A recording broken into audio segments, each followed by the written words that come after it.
Saudara-saudari yang terkasih, saya coba untuk memberikan beberapa catatan tentang keempat Injil itu, tetapi kita coba mulai melihat satu persatu dari keempat Injil itu. Dalam catatan, di situ dikatakan bahwa Markus adalah Injil yang tertua. Tetapi menjadi pertanyaan, kenapa Matius ditempatkan pada bagian depan dari keempat Injil itu, atau yang pertama dari keempat Injil itu, yang tentu punya alasan yang mendasar, ya.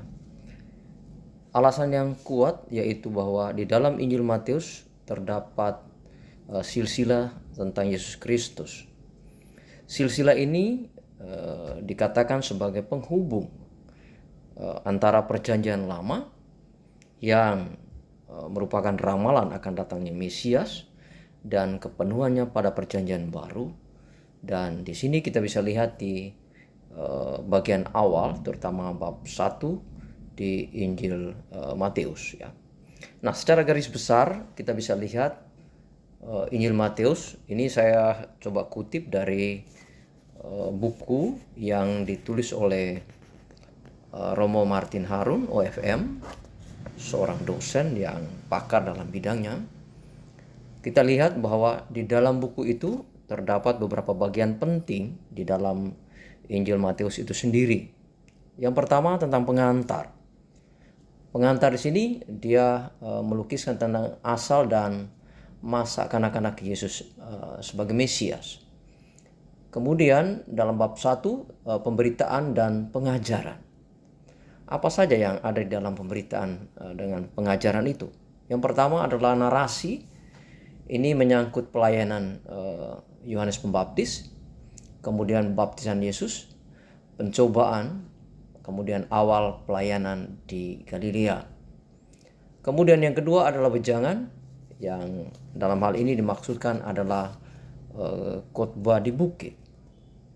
Kemudian bagian yang kedua adalah mujizat dan perutusan. Itu kita temukan juga di dalam Injil Matius, ya.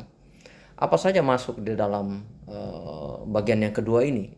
Yaitu pertama, soal narasi, itu bercampur dialog singkat. 9 mujizat, kemudian mujizat penyembuhan, ya, kemudian pengusiran dan juga mujizat alam. Kemudian yang kedua, wejangan. Di sini kita lihat di dalam khotbah perutusan. Kemudian bab atau bagian yang ketiga itu tentang disembunyikan dan dinyatakan. Itu salah satu bagian dari Injil Matius. Pokok-pokok yang ada di dalam bagian ketiga ini, yang pertama adalah narasinya menyangkut tentang ajaran dan dialog Yesus dan Yohanes, celakalah yang tidak bertobat, kemudian syukur atas wahyu Allah, konflik tentang Sabat dan kuasa Yesus, sanak saudara Yesus. Kemudian wejangannya khotbah dalam perumpamaan. Kemudian bagian keempat kristologi dan eklesiologi.